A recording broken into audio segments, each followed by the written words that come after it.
Good. And a crazy day, like a lot of meetings, but it feels like it's winding down. Having a little beer to kind of wind down the day. Yeah. I'm in Denver at the Ethereum conference now. There's a lot of beer drinking going on as well. Yeah, there are people who are like up late partying. I didn't make it to that part, but there's a lot of it going on. And yeah, so I'm glad that you requested time for us to sit down and catch up. And yeah, I'll let you take it away. You sent an agenda of the things you wanted to discuss, which I thought was a good starting point. Yeah, cool. Yeah, I mean, it sounds like you guys were talking a little bit, but yeah, I mean, I think, yeah, Damien, I guess what I gave a little thought since, yeah, me and Damien were hanging out at the log cabin spot, super dope place. Yeah, I'm excited about that. But yeah, I think, yeah, Damien, I was kind of thinking, yeah, I guess in terms of the like structure we came out with, it seemed like that will work as its own, like that kind of, all those sort of elements could just be the way that like sort of like the governance could work for like for a single, for the the log cabin house and kind of future houses as well, where we sort of all those pieces where it's like there's some kind of minimum contribution of hours and hours or capital, but with the idea that there's also a maximum so that no individual would have like an excess stake in the whole thing. But then designating, yeah, I guess Damien, what I was thinking would be potentially a way to like make it work at like a single house level would be just to have everyone who puts in that minimum contribution would get the one vote, like we would get like equal vote in that way, and then they would all designate the CEO who makes like the rehab kind of decisions, but then there's maybe other decisions that would be voted on as a collective, like sale price, or of these other details. We could designate some decisions that the CEO just they make, and then other decisions could be more collective decisions. Okay. I don't know. That was my like, thought. If it could and that would give the flexibility of not tying things between the main like investment the community investment trust and the but we'd want to align. So that was just kind of what I was thinking. It seems to me like there we could still have all at a single house level, that governance structure to me seems like it would still work.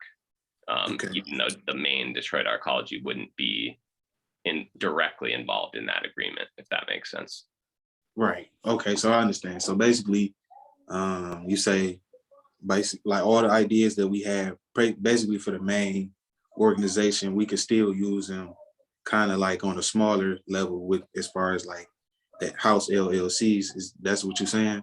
Yeah, exactly. So that the people making decisions, pretty much all the decisions would be only the people that have specifically made a minimum contribution for that specific house. Okay. All right. Or property. Well, I mean, maybe so. I think like I would be interested to see what like how do you feel, Paul? Like, or do you understand a lot of the ideas that we put out there? Like, did you need some clarity on some things, or like, did you just want to like add some things, or Yeah, I mean, a lot of the ideas I can see where they came from, and they're important because you brought them up, so you're concerned about them. So I definitely want to talk about them, and I agree with where a lot of them came from, but with some concerns about, I guess, like the reason why I didn't propose them in the first place is because I wanted to safeguard against some things, and as long as we're aware of the risks, yeah, then I think these are great additions. So the first one is one person, one vote, which is used a lot in co-ops, like food co-ops that are like cooperative grocery stores, basically. So a lot of cooperative businesses use one person, one vote, and it works when people contribute equal contributions up front that are at risk of of it being lost if the organization doesn't succeed. And it's usually money and then also sometimes some like volunteer requirement afterwards. And so, yeah, as long as that's clear that people are contributing the same upfront, that they could lose this contribution if the organization doesn't succeed, then I think it works. I think there is a risk that if someone has already like loaned a large amount or worked on a huge house, let's say, you know, I worked on the Northwestern house, Dame, you're working on the log cabin house. If you were to contribute that, like assign the title to a cooperative organization where now all of a sudden you're just one voice and everyone else has one person, one vote. I mean, you're taking a big risk, and you know, some care should be taken that you're not being asked unfairly to, you know, whoever contributes to the house is not accepting the risk alone. Like all of a sudden these people who join afterwards are able to decide, you know, like maybe they could even like fire you from the position of being, you know, we've been calling it the CEO of the house. You know, according to your plan, they could change who is in charge of renovating the house. They could, in a sense, you know, sort of take the house away and do something different. They could go bankrupt, or they could just neglect to pay back you, because you're essentially lending the house to the cooperative to continue running in exchange for, you know, additional funds to bring it up to code. And so there's a risk, and the risk is unequally borne by one person. And also, you mentioned other decisions like limiting the maximum number of hours so that one person doesn't sort of overwhelm the contributions to the house. And I understand that concern. I understand people want to feel like their time is valued and that they have a say, right? That it's not just like one person dominates and it's basically you're part of this organization, which is just one person doing their own thing. So I understand that, but I also know the CEO or the head builder is taking on the most risk. And from my experience, you know, I don't enjoy people second guessing me, like all decisions, or having to justify everything I do. Like I'm not my most effective. So when I do that, I sort of like, you know, it's not enjoyable to work on the house. And I just wanted to ask you to imagine as well, like, you know, I trust you if it's your house. Like, I think you know what to do best for log cabin. If I invest, it's because I trust in you. And if there's some little decision afterward, you know, that's my responsibility. When the house is sold, overall, if I'm like, on average, happy with how you did it, then I can choose to invest in the next house with you or whatever. But if the whole time I am able to sort of like show up and give my opinion to you about how to renovate like your house that you loaned to the organization in the first place, I think that's not a good experience for you. And so I'm much more in favor of sort of giving one person a lot of authority and trust, but then also letting them take the risk and work as hard as they want, right? Like I would never tell you, Damien, I think you should only work 100 hours on this house and don't go over 100 hours, because then I think you'll have an unfair advantage of some kind. Mm-hmm. So I see those two things as like guarding against the same thing. You have one person, one vote, and then you limit the number of hours, even within a house where the CEO can be replaced by one person, one vote. So I think that's like overly guarding against a certain thing happening, which I get their concerns, but I think that's like unfair. Like the person doing that work, who brought the house to the organization in the first place, who has the motivation, like you want to work, or, you know, there are times that I want to work. And if someone were to tell me you can't because you go over the maximum number of hours, like that's, yeah, that doesn't make sense to me. Like we want people who are motivated and enthusiastic to keep doing it. And if they're taking risk, then I think they should be recognized for that. But I also know that, well, yeah, so those are the things that I see, that there's some risk and incentives that are not aligned. And I'm concerned about this plan, and that as it stands, you know, I wouldn't be comfortable turning over. Well, yeah, I would turn over the Northwestern house, but I probably wouldn't be the main one driving the finishing or the building of it under such a scheme. Like if I were limited by the number of hours, and there was sort of like this other oversight, I think I wouldn't be the best person to continue doing it. And then I would want to put these voluntary liens on the LLC. So let's say, Dame, if you were to transfer log cabin to Detroit Arcology, like as a cooperative or as an LLC, you know, for your own protection, I would say include a voluntary lien in the the contract saying that like the house owes you, at least 1,000, probably more than 1,000, like more than the acquisition cost of the house.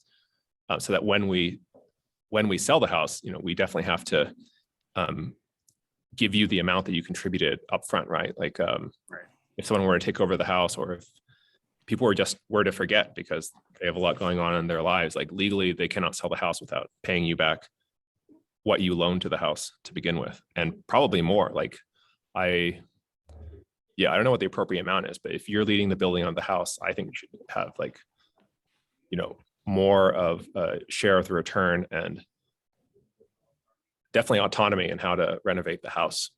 Right. Yeah. Right.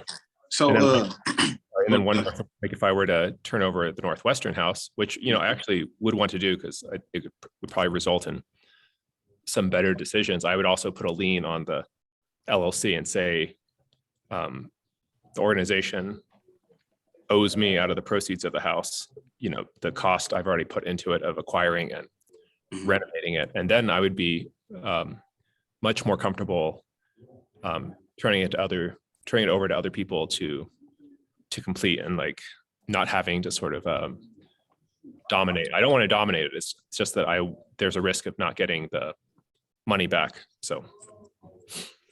Okay. All right. So I'm gonna address your first issue.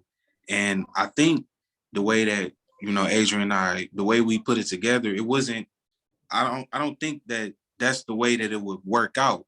So the way we did it is, so the DAC, the parent organization, is technically separate from the house LLC. So even though it's one person, one vote, the only vote that the parent organization will vote on is just funding. That's it. They wouldn't, like, the one person, one vote, you wouldn't be able to vote for no decisions as far as the rehab goes or any of those type of decisions. It would just be, so we would all just basically vote on which properties to fund. And I think maybe like we will vote on like the purchase price or like the selling price or, things like that. But as far as like getting into the day-to-day operations, that's completely separate. Those two things are completely separate. So that concern that you got, that wouldn't even play out like that because they wouldn't even have the power to even do that. So I think that was the first point. And then the second one about limiting the hours that you could contribute as far as the labor goes, I think that was more targeted towards like members that's not as invested in the property. You see what I'm saying? So like just people who wanted to go and work on the project, I think we was kind of targeted toward that. So somebody just couldn't just work on the most profitable project or the biggest project and accumulate all these hours and, not be able to like kind of spread the hours out equally between all the other projects. So I think that was the reason why we suggested putting a cap on the labor hours, but we didn't do it to like limit, like we would never limit you from working on your property. Like that wasn't the intentions with that one. So I don't think it would play out like that as well. I think those was the two issues that you had, right? Yeah, thanks for clarifying. Well, it was written for sort of all members. So if you're treating members who have invested a certain amount differently than those who haven't, that's a useful clarification. So thanks for bringing that up. It also brings up this issue that, one person, one vote deciding even the sale price of the house. If someone has, contributed thousands of dollars or tens of thousands of dollars, and some people have not, or like are newly shown up, and then now they're having equal say in what to sell the house for.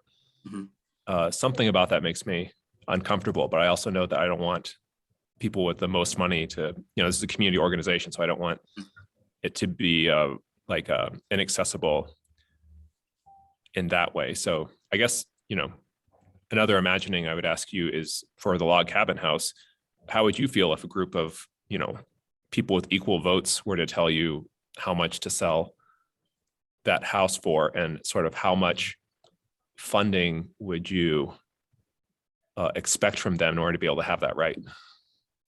Right. I mean, well, maybe that's something that we could take a look at and probably, kind of, I guess, refine that. But I felt like it needed to be a greater kind of say so as far as the sale price, because if the parent organization is doing the funding, then I think they should have some type of say so on what you're gonna sell them. You know what I'm saying? Like maybe not the all end all be all, but have some kind of some type of say so in that. But that could be just designated for the lead, the CEO or the lead builder or whoever. That person can determine the sale price. I wouldn't have no problem with that.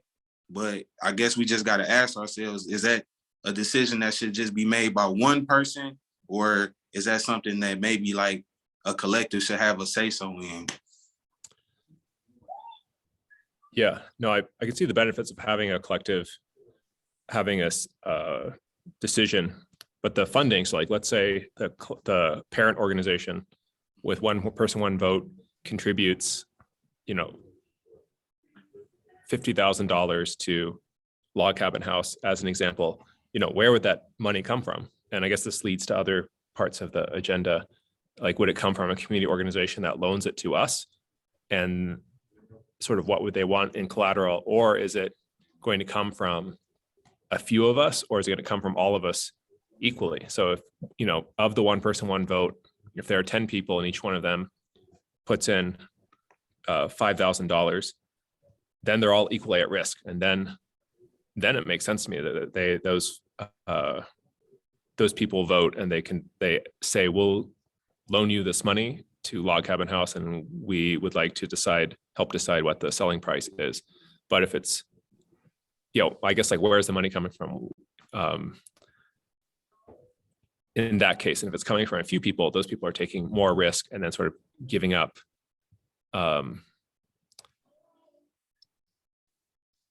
too much for to other people who aren't risking the same amount.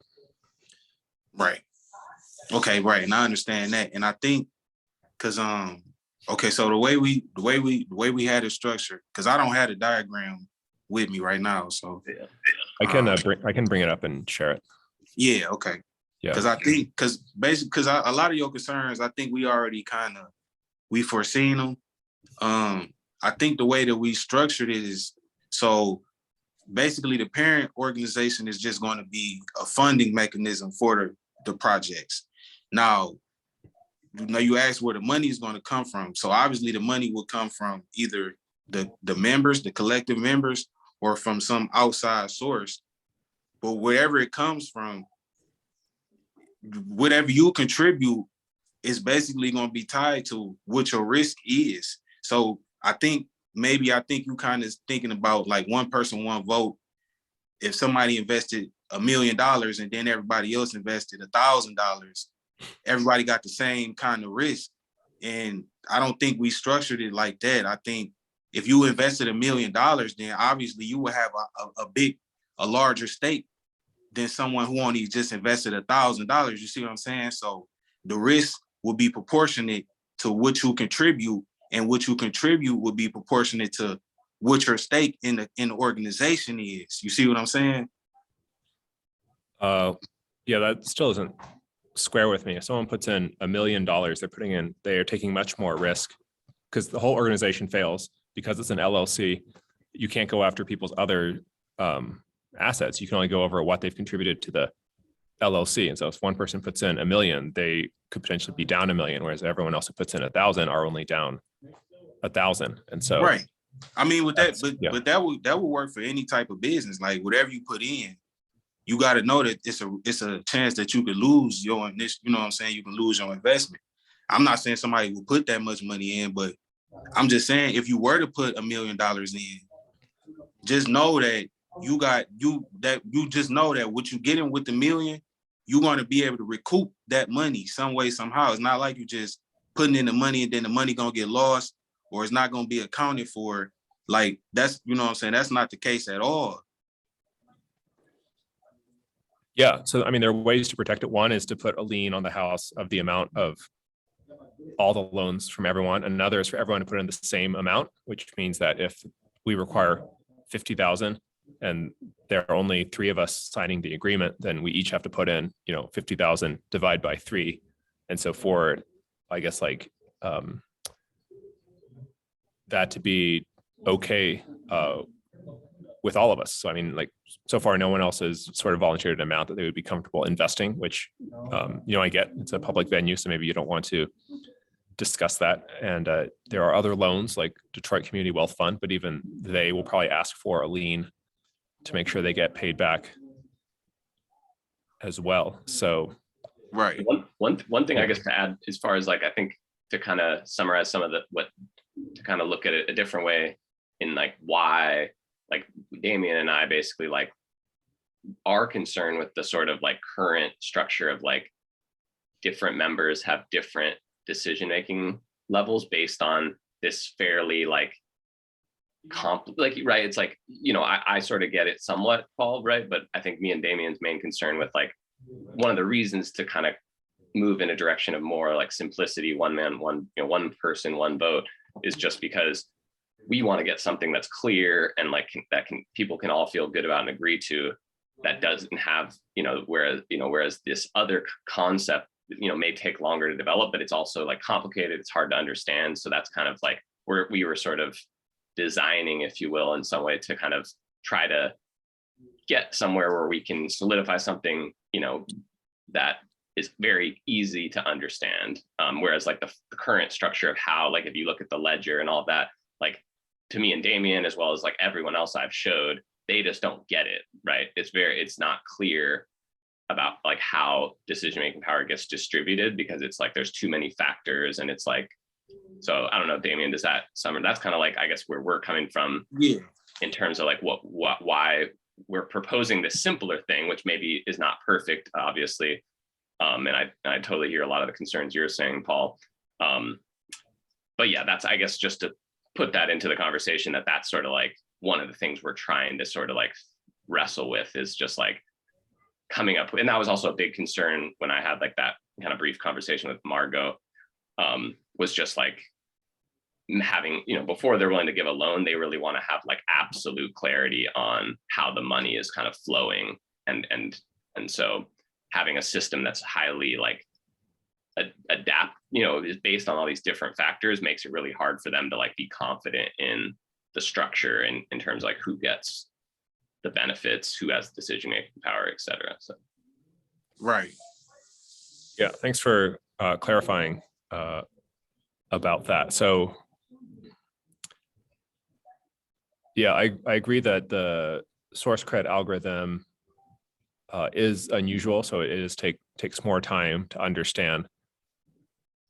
And the reason I chose it was because, you can put in more time and then see your share in the house grow over time. And so then if if the house were not to succeed or get sold at the time, you risk basically, like if you spend a lot of time, you risk that you wasted all of that time. And so it's a real risk to you.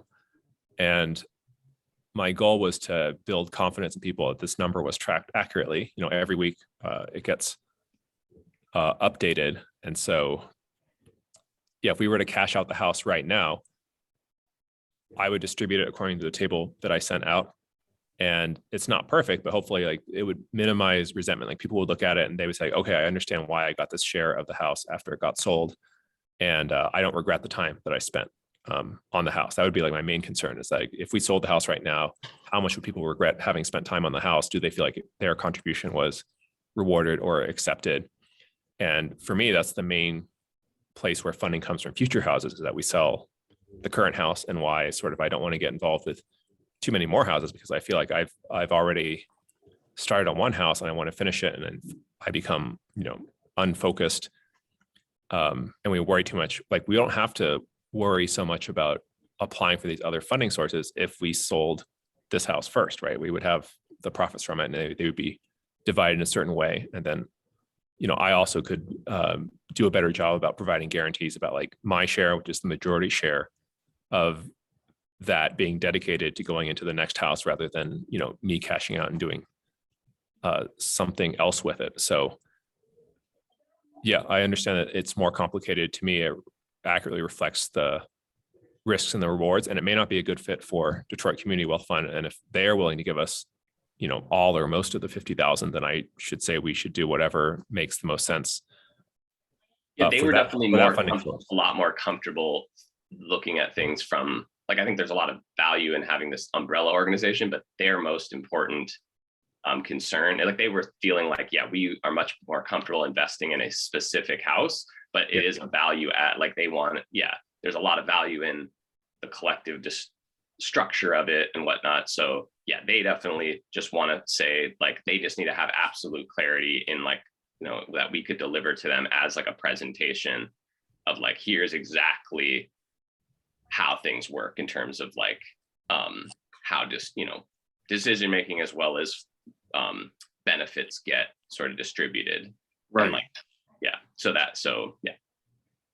Right. Yeah, no, I mean, that makes sense. I'm glad it's grounded in a sort of a concrete request from a funder, from a lender.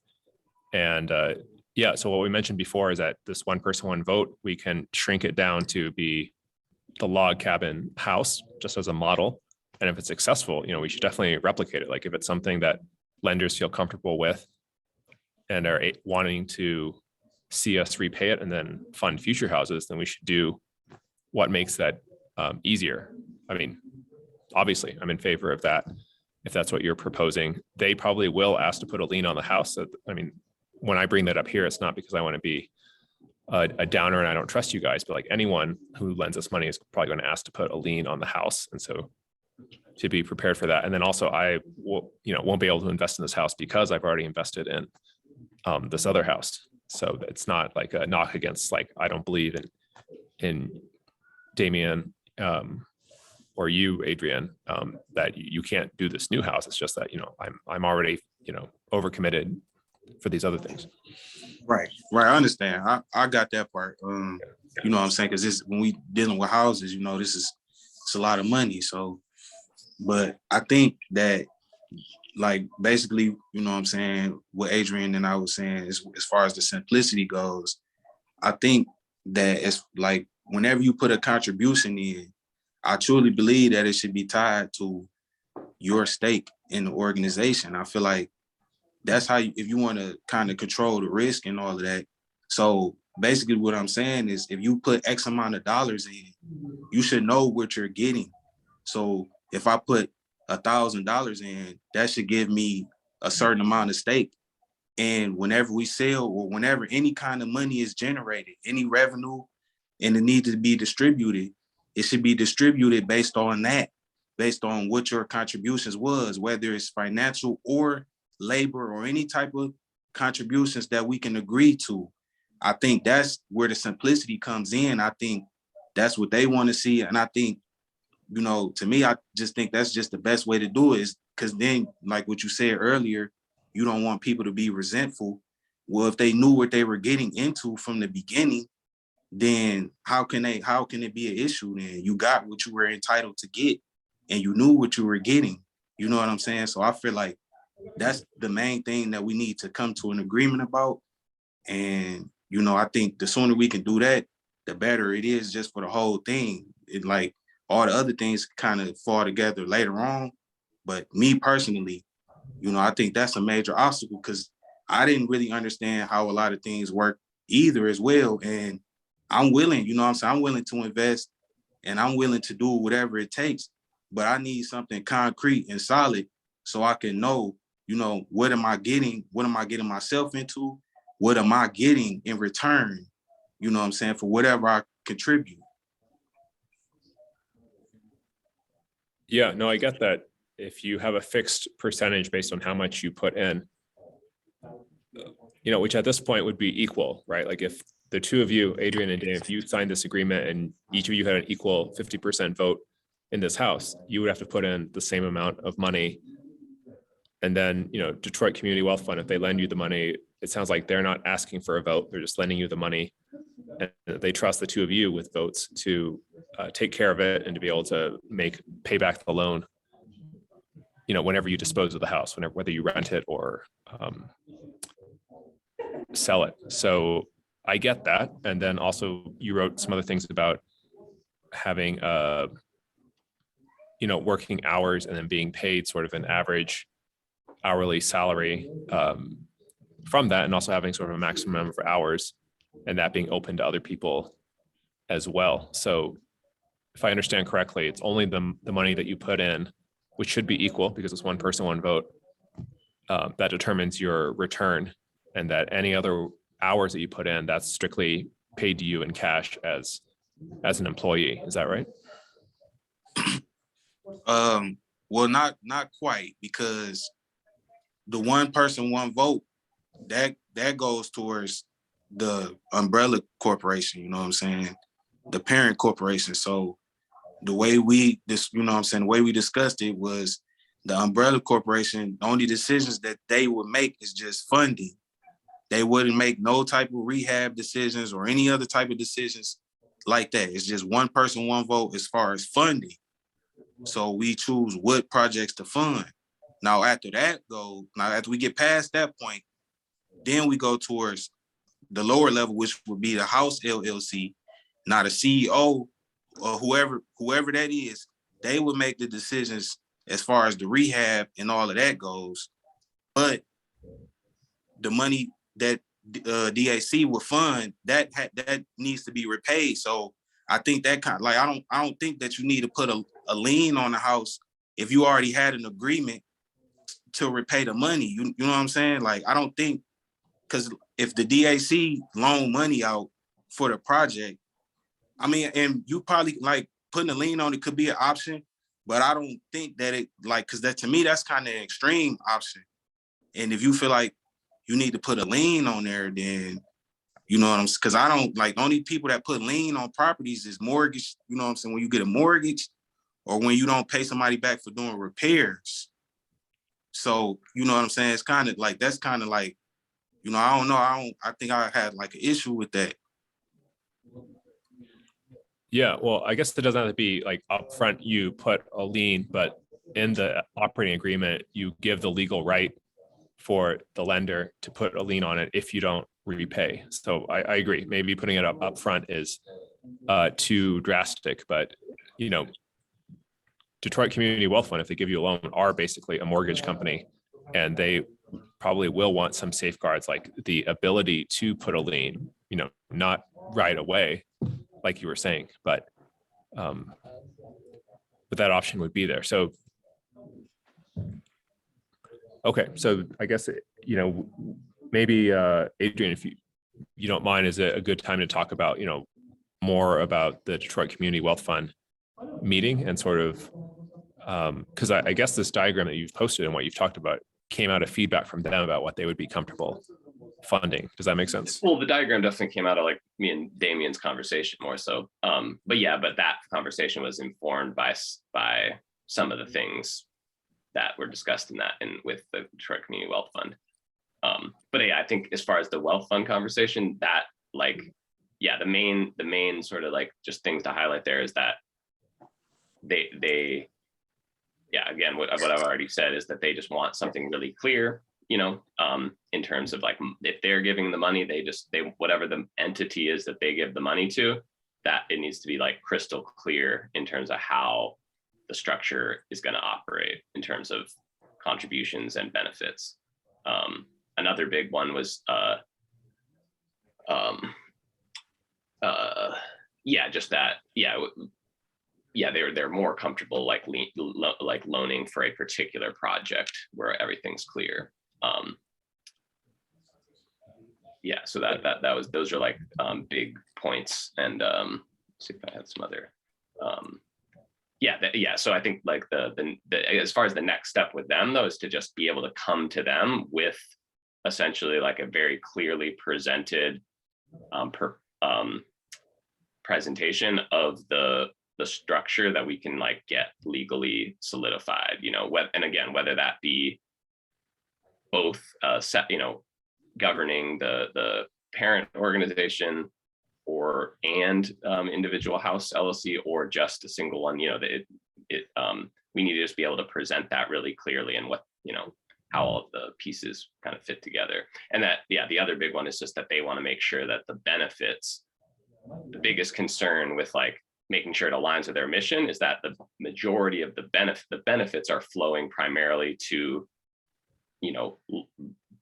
essentially Black Detroiters, and not in within that context, not in a way that's like really biased towards like one individual that's like footing most of the money, or they don't want to see a situation where they feel like there's any chance or a structure that would like make it so like somebody who just contributes the most capital gets the most benefit, right? They obviously want to fund projects that don't have that kind of structure, which that is a typical structure for a lot of rehab projects, right? It's like there's like one person who puts one or a small number of people that contribute large amounts, and then they get all the benefits. But like having a model that shows that that benefits are being ensures benefits are being like equally distributed to people is obviously the kind of projects that they fund. Yeah, I was smiling a minute just because I saw baby London in the photo that Dame was carrying around. That's all. Oh, Yeah. I don't even see Damien's screen right now. Yeah, it's probably nap time, but. Oh, it's your baby, Damien? Yeah, it's baby London, right? Yeah, it is nap time. Oh yeah.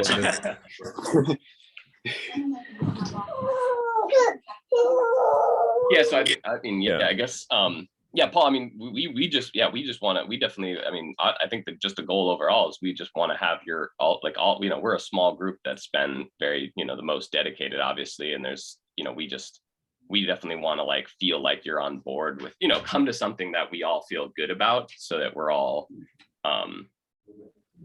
that we all feel like this is a model that we all feel good about. We really wouldn't want you to just like be like, oh, well, you and Damien just go, me and Damien just go off and do this without, and you're just kind of a bystander.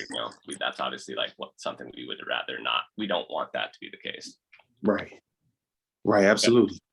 No, I appreciate that, and I want to be a part of it, and yeah. So I mean, I agree. Since we haven't presented a written document, it may seem unclear the way that I had proposed to do things before, which is like this distribution of shares of the house. So it's not that I think it's unclear. Like, I can submit the document I'm working on. I would love to help present it as well. I just know it's complex. It's more complicated than one person, one vote. Which I think maybe why they're uncomfortable funding it. And so that's why I suggested they may be more comfortable funding just the one house, like funding log cabin house, which could be presented in a cooperative way, because that seems like simpler. Like, we could probably come up with a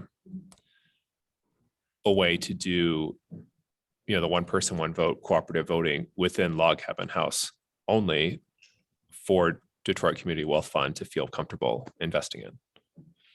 And what about you? Yeah, and also ideally all of us feeling comfortable investing in it too. I think that would be another goal. Yeah, honestly, I think that'd probably be the main goal for anything, because if nobody feel comfortable investing in it, then really ain't no point to move forward. So I guess actually having something from them, seeing exactly what they want, I think that'd be like really beneficial too, because what I'm saying, all we're gonna really get from them, like I think there's enough from what we've already said with them that they like are interested, but it's more of I think it's now the onus is on us to like present a clear agreement that we've all made amongst ourselves and whoever else wants to be involved, right? And as long as we can present that to them in a way that's really clear. But yeah, I can do some more work on my end too, to just like pull out the things like, and I recorded our conversation too, so I apologize for not posting that yet. Thank you. Yeah, that'd be helpful. Yeah, and I would have, like, it was kind of like, she just like said, oh, let's just have a quick call. And it turned into a longer conversation where she was getting into a lot of questions about the structure of things, so I was expecting her to like, just to be but she was cool with it being like a casual conversation. But the next time we talked to them, we all want to be on there together and like have a PowerPoint, like a written document is like good for the legal end, of course, but like I think before we even get to that being like solidified, we need this like a more of like a PowerPoint slide deck style, presentation that's like the easy to understand version of our model, Right. Yeah, and Right. thanks again for taking the lead on doing that, because I know it's effort and work, and yeah, I definitely think it will pay off because they're interested, which is promising. Like I wasn't guaranteed that they would be interested because it was yeah. So I mean, I do want to be involved, but as I mentioned before, I'm overextended, and so it would be for like a much smaller amount than I initially considered, and it would be, I'd feel better if it was equally contributed from all of us, and then the difference made up by Detroit Community Wealth Fund. Yeah. Like, well, equal amounts between us and anyone else who wanted to. Yeah, which is kind of like in. maybe that ends up being sort of like the minimum. That's kind of what the one aspect that we had discussed that I think we both, Damien and I, felt good about, is like having like a minimum contribution that kind of gets you voting power, and that we would all put in at least that minimum. Yeah, well, I mean, I definitely think the transferring the house over, should count towards Damien's minimum as well. And then yeah, of course, yeah, and maybe in a lot of ways that would set what our minimum is, because the house cost what the house cost. I mean, it's even like a really good deal. Like, yeah, I mean, we should all be acquiring houses for $1,000, however long it takes. So that may set what each of us contribute to have a minimum. Adrian, did you get a sense that they would be, Detroit Community Wealth Fund would be able to loan us something like $47,000, which is no, their average loan size is closer to 10,000 was, I think, what she quote, if I remember her. Yeah, she was saying that was like they've invested in similar rehab endeavors, like on a particular like individual properties. Oh, great. And that, yeah, the loan, yeah, I got the impression, without remembering her exact words, that it was like around $10,000 was like around in the range of a typical loan they would make for a project like this. Okay. Yeah, so I would be like more comfortable, continuing to talk if the contribution from each of us was like $1,000 each, and then I would be less comfortable if it was more than that, because yeah, I don't have that handy, and also I think they're like a lot more.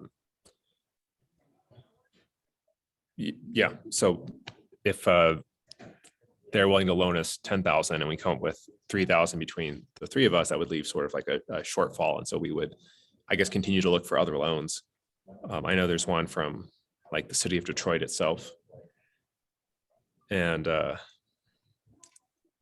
yeah, so for that, you're saying they would want a cooperative organization in place. Like they don't want to, would they want to invest in just the log cabin house with the one person, one vote, or would you rather like come up with a parent organization, the DAC, Detroit Arcology Collective, first, and have them lend to that, and then have that loan to the house? That sounds more complicated to me now than just them loaning directly to the log cabin LLC.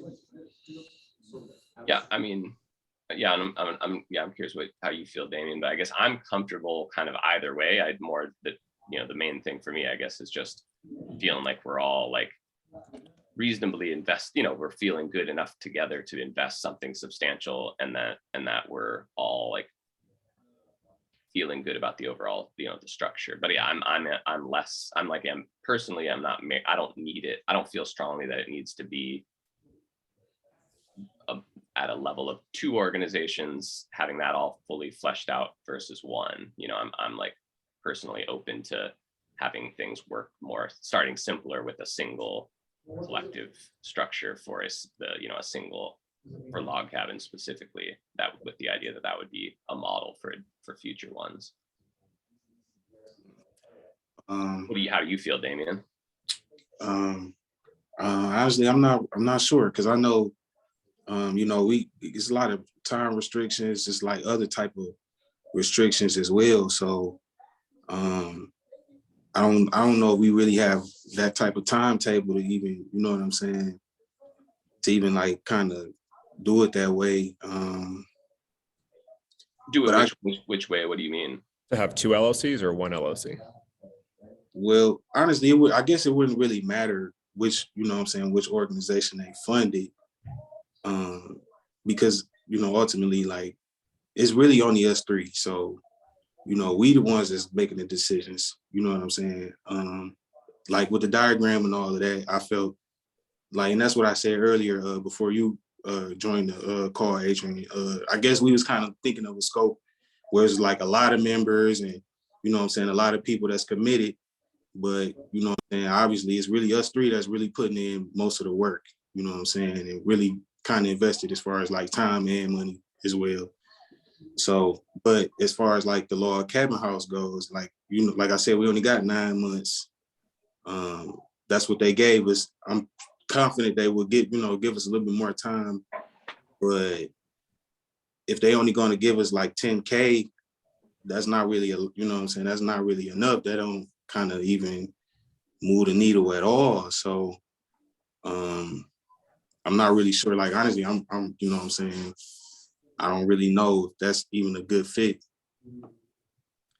Yeah, I hear what you're saying. It's 9 months is the land bank deadline, right? To bring it up to code. Yeah. Yeah. So I would say like we should probably continue looking for other loans. And I mean, 10K from Detroit Community Wealth Fund can't cover it all, but we shouldn't discount it because it is, I mean, it's progress. So yeah, I think we should keep looking for other loans. And yeah, as you guys have been saying, strive for simplicity, which to me would mean we just have a log cabin LLC.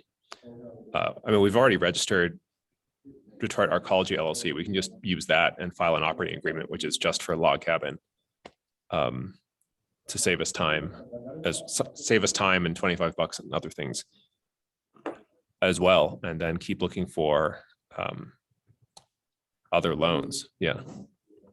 And, you know, things would be different if I had sold the Northwestern house where I weren't in the middle of rehabbing that, then the proceeds of that, you know, could be loaned to this project as well. But I know the timing didn't work out. Like Dane probably applied for this house years ago and didn't know that it would close now. So I know we didn't have control over that part. Right. Right. Yeah. And yeah, that's exactly the case. Cause you know, I've had other projects as well, you know, and it kind of came out of nowhere, and I had to kind of switch a lot of gears as well. And, you know, remember when I even first initially told y'all about it, you know, it was just at that time, it was just an idea and just something I just threw out there. But, you know, if we don't get to that point, or, you know what I'm saying, it just don't materialize, then I'm still, you know what I'm saying, still willing to keep working and, you know, not give up on the whole thing or whatever, because I still believe in, you know, what we're doing and everything. So, you know, but at this point, you know, you know what I'm saying, it's kind of, because obviously, Paul, you know, you're not really gonna be able to invest like that. And we didn't want to leave you out or nothing, like, so it wasn't nothing like that, but it just is what it is, you know. So Yeah, well, I do want to do everything we can to help Damien, because this is a great opportunity. I mean, the house is gorgeous bones. It's, you know, worth $110,000 on Zillow, and you know, it seems like we're very close to being able to do something productive with it. And yeah, so I'm personally willing to continue looking for other loans that we can take on as a group. You know, like there's one from City of Detroit, like they have a department of like urban revitalization. I'll try and find the link for that. I don't know how quickly they're going to get back to us if we apply for it. And we should, I think, definitely keep in touch with Detroit Community Wealth Fund with their loan. Like, I don't think we can afford to sort of like dismiss that as like not worth our time, because yeah, I mean, it's $10,000 closer. So And maybe more possibly, but yeah, that's like the average one. Yeah. Yeah, maybe more. And then I also wanted to bring up that there's an original Detroit DAO, which Yeah, and that's like 4,000. Yeah, which that's potentially some funding too. yeah, so that amount is probably worth about 4,000 right now. And also we shouldn't discount that, right? Like 5,000 here, 10,000 there, like we could make it to 50,000 in no time. I mean, but that would require sort of rounding up the current housemates at Hanover House, or at least one of them. Like it only takes probably like 3 out of the 6 to vote for it. And if like Diana were willing to do it, Adrian and me were willing to do it, I would want to tell everyone what was going on just to give them a chance, even if they're not interested. Because I got the sense that they're not interested in blockchain-y things, but it's still money, and that money could be put to good use here. Like I don't think we can afford to be choosy, right? Yeah, well, no, I'm not saying that, you know what I'm saying? I'm just saying, I'm just specifically speaking as far as like the log cabin project goes. You know, of course that money could go toward any other project, you know what I'm saying? So of course it shouldn't just be wiped off the table or nothing like that. But I'm just saying specifically regarding the log cabin project, you know, we kind of like speaking from what I heard and what I'm understanding, you know, we kind of short, you know, from the goal. I think, you know, the original 50,000, that was just kind of tentative. But I guess, you know, we could say it could be up to like 75,000 on like a super high end or something like that. So it's like, if we know that we're not going to be able to come up with that kind of money and we only got 9 months to get it, or even less than that, then, you know what I'm saying? There ain't no point to even try to, you know, come up with hopes and dreams or something like that. So even if we could get all of that money, then I would prefer that be focused on something else, even the Northwestern House, you know what I'm saying? Or like another project. But you know, maybe the log cabin project wasn't, you know, the ideal kind of candidate like I probably thought it was initially. One question I have for you, Damon. Yeah, because it sounds, yeah, you're just feeling like, yeah, as long as the material, you're confident that you kind of on your end, you know, that you, like labor wise, you kind of got it, like you feel pretty good. So it's really just a matter of us like making sure, yeah, going into it, making sure we, you know, in the near term, right, it's got to be fairly quick, you know, somewhat quick to come to a point where we're feeling confident about being able to get commitment for the materials, right? Right. One thing, a suggestion I had too is like, based on some of the materials estimates you were saying, and just kind of like, you know, in my mind, it's like the roof aspect. That's obviously an important thing to get more solid on the potential cost, but we could be conservative about it. But like getting that fixed, but then maybe if we like just got a materials budget to like ensure we hit the land, you know, whatever, like ensure we hit the land banks, like, you know, that we're going to be able to satisfy the land bank at that time point, and then maybe reducing, you know, figuring out what that budget would be at the bare bones, and then figuring out if it's possible to hit that, you know. I guess that would be like how I would yeah, because it feels, yeah, I guess it feels like to me, if 10,000 from wealth fund, you know, we have us with what we might be willing to contribute that, like in terms of capital, but yeah, if we got it down to a point where we felt like, okay, the materials for hitting the land bank within, you know, getting their satisfaction, but maybe it's only, you know, we're only doing, yeah, do you think that we need to like you know, it needs to be like drywall, plumbing, everything for like all units, or is it possible to like get their sign off for at least the 9-month point while only like having like one unit totally done, but then, you know, other aspects, yeah, I don't know, do you think there's any opportunities to like cut down just the materials for that 9-month deadline?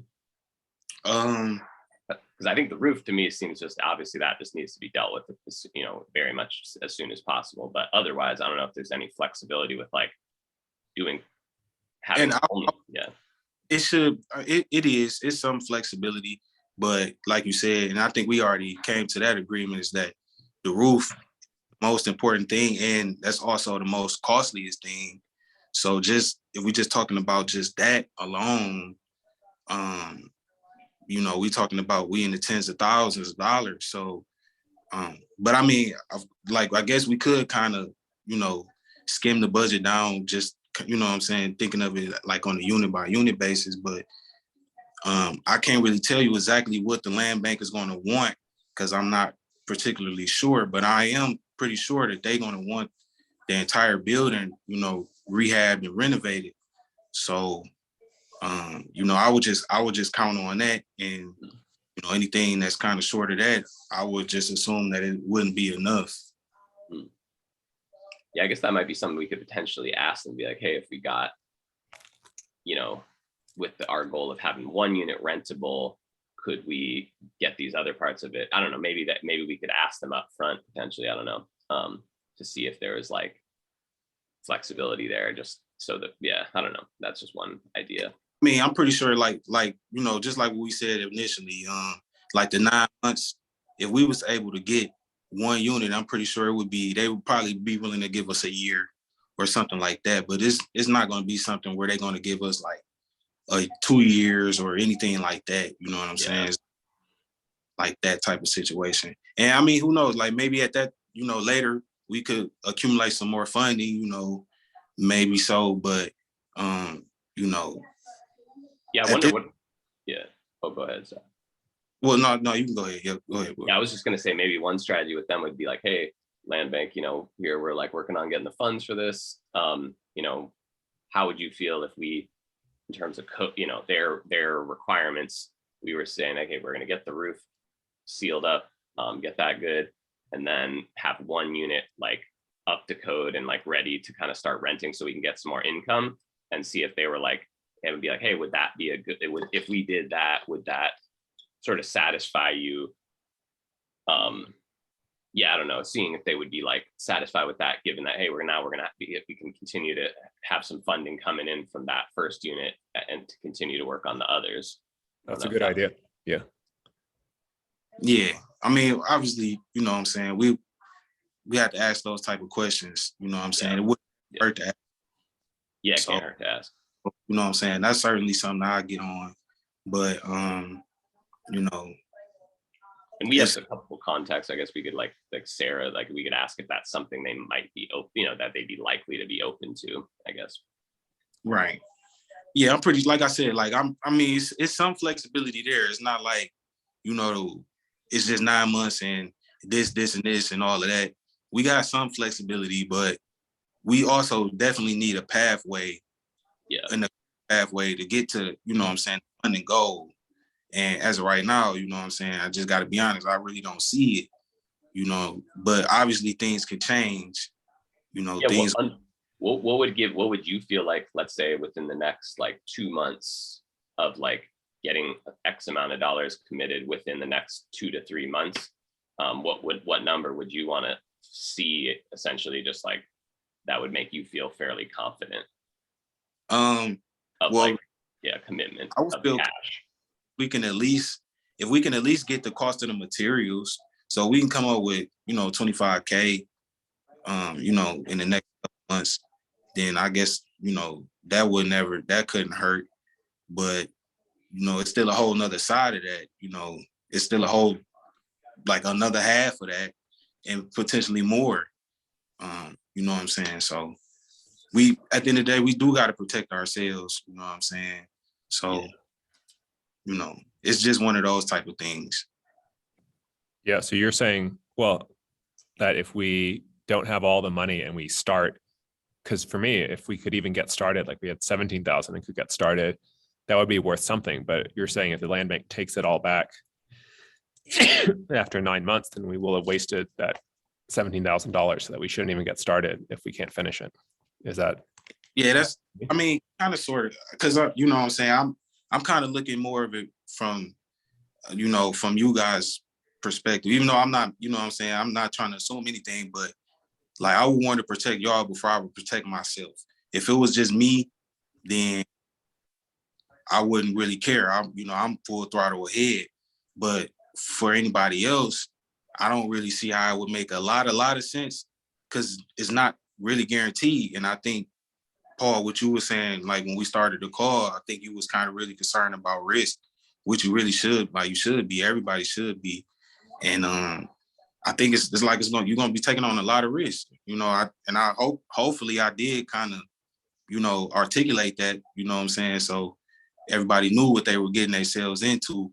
But like I said, seeing that we don't really have a clear path to get to all the funding that we need, then perhaps maybe it's not the best thing to do to take on something so big and so riskful when we could do something kind of on a smaller scale, or you know what I'm saying, something like that. So I don't want to sound kind of, because I did honestly, I kind of lost a little bit of confidence, but only because, I don't really see how we can get all of that funding in the amount of time that we have.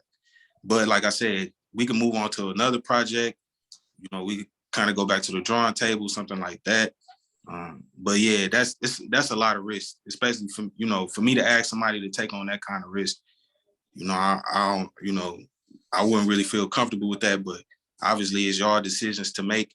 So, Yeah. What about if we all each of us put in equal like cash contribution, and obviously Damon, you've already put in the 1,000, but like if we were all like putting in like an equal amount, us three, and then tried to get obviously more from the wealth fund, let's assume they could give us 10 grand. Obviously that's not a guarantee, but would there be like a number that you would feel good about in the near term of us three, like each contributing?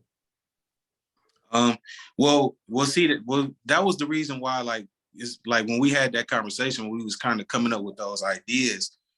I felt like it was important for us to have a complete structure to pretty much to everything. Because in that situation, like what you just said, even if we did get that money, we could get the money, we could pull the money. And even if we decided to move in a different direction, it'd be easier to do that if everything was already in order. See, like a lot of things is not in order. So it's going to kind of be hard to do that. So, you know what I'm saying? It's either like we got to make a decision to kind of go full throttle on log cabin and assume all the risk, you know what I'm saying? Assume everything that comes along with it, or kind of just, like I said, like kind of go back to still get all the funding, try to get as much money as we can. And then maybe try to come up with, you know what I'm saying, something else that'll be kind of make more sense. You know what I'm saying? Because I think regardless, like whether we would decide to move forward on log cabin or not, we all should still be trying to actively seek more funding or still do things that we already been doing, which I'm, you know what I'm saying, which we are, you know what I'm saying? I know we're gonna do that.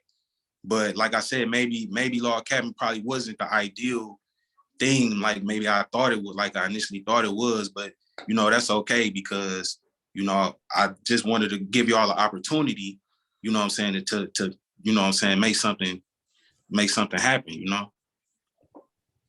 Yeah, I still want to make something happen. And I don't think we're that far off. Like, there's one other loan I was thinking of, but then also this loan here is Detroit 0% home repair loan. So this is basically like a free loan, no interest loan for 5 to 25,000 for Detroit homeowners. Yeah, the problem is I'm not sure, because I don't know if we should qualify as a homeowner, because the land bank properties you're not a homeowner when you make the deal. Right. Oh, I see. Right. And that was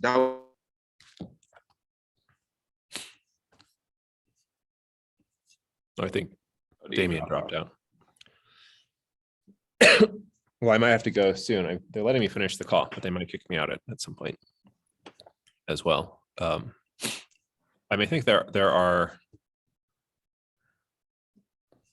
are other loans that we can apply for. Yeah, I don't think it's hopeless, but I guess like my main point was that, yeah, I would want to each take equal risk putting in the same amount, and it probably, like, for me, wouldn't be very much more than $1,000 or so. Because originally you had said 10, which if you were putting in that much, I would feel pretty confident putting in a comparable amount, assuming Damien would put in something comparable. Yeah, unfortunately I was over promising. It'd be involved moving like a lot of other things around, like things I was planning to do down in Arizona, and then also the Northwestern house, putting that on hold because of the money that I would have put into there instead. I was already having plans to raise money for that, for the Northwestern house too. So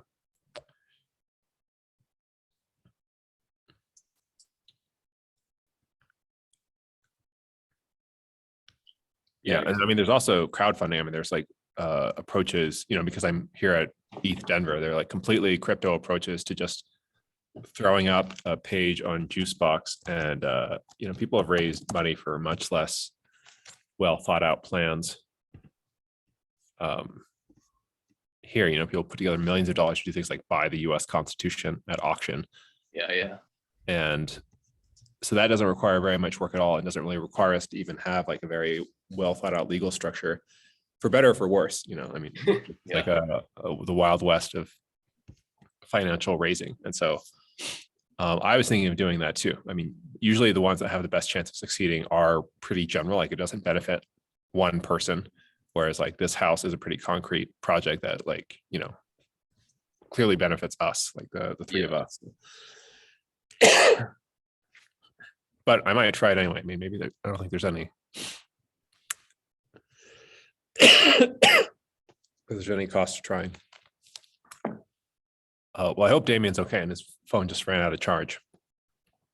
Yeah, but otherwise, I mean, I think the other thing is, there's like that project, which, as Damien's saying, it's like it's not the end of the world that's not the right one, but it's but behind that, it's like what we both really want to have sort of settled before either of us would want to contribute in this more collective format is just something real like concrete that we can really like act on, in the near term.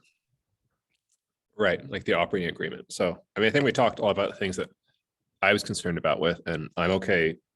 I'm already continuing to work on the one in the Google Doc, and of the things we talked about, I understand where more of them came from now. And if we all put an equal contribution, and then I think we can file an operating agreement for that. I mean, it's a whole other question of whether to transfer Northwestern House to that agreement as it stands. But I mean, to have an operating agreement for which to apply for loans. Yeah, I mean, I think that's doable. That's something that we can prioritize and work on. Yeah, I mean, hopefully it'll work. It'll benefit the log cabin house, but even if it doesn't, I think we like need it no matter what to borrow money or raise any kind of funds. Yeah, or that's how I feel. How does it sound to you? Yeah, no, for sure. And so, what's the next version of it? How do we get there, I guess? Yeah, well, I mean, the items you put in the proposal of what you wanted to have, like one person, one vote, equal contribution. I mean, limiting number of hours, and I guess like it all sounds of like that that's being, your main, like those concerns make a lot of sense in terms of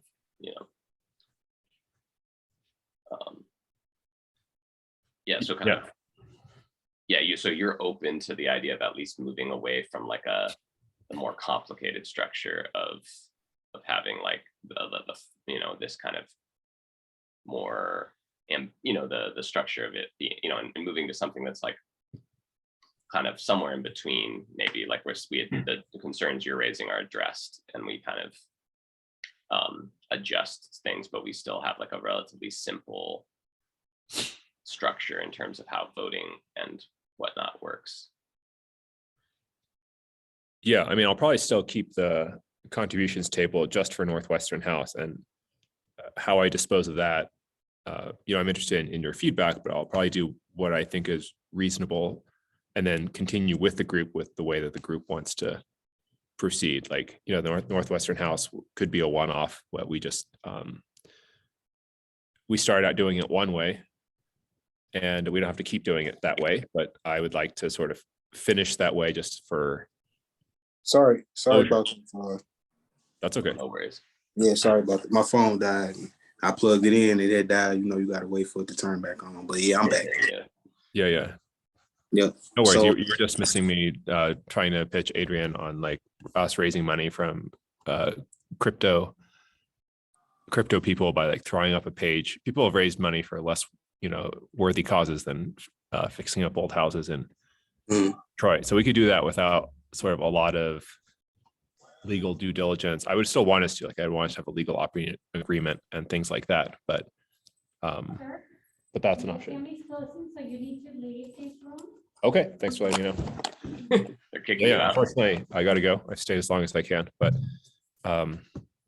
we can continue with another chat later, or whenever I get back to my Airbnb room. We can keep, or we can schedule another day. Yeah, so just text me and let me know whether you want to keep talking about it today. But I don't think we should give up hope. I think that we're close, and there are things that we need to do no matter what, like work on the legal agreement that will help us with the loan in this case. Whether or not we proceed with the log cabin house, but I think we can do it. So, Okay. Yep. Yeah. I'm free to keep talking later on if y'all, you know what I'm saying. I'm free. Okay, I'll probably be home in like 45 minutes or so, and y'all can keep talking without me. I'll leave. I won't be able to. I gotta leave in like about 10. I only have like 10 more minutes, and I'm going to have dinner with Diana. But Okay. Let's stay in touch and set up a time some other day. Like it could be tomorrow, or Monday. Yeah, just let me know by text, Adrian. I have to go. I think Adrian has to go too. So Okay. Thanks for your time, everyone. Thanks. Yep. cool. Yeah, let's continue talking. Yep. Yeah. All right. It's good here. All right, cool. Yep. Enjoy y'all day.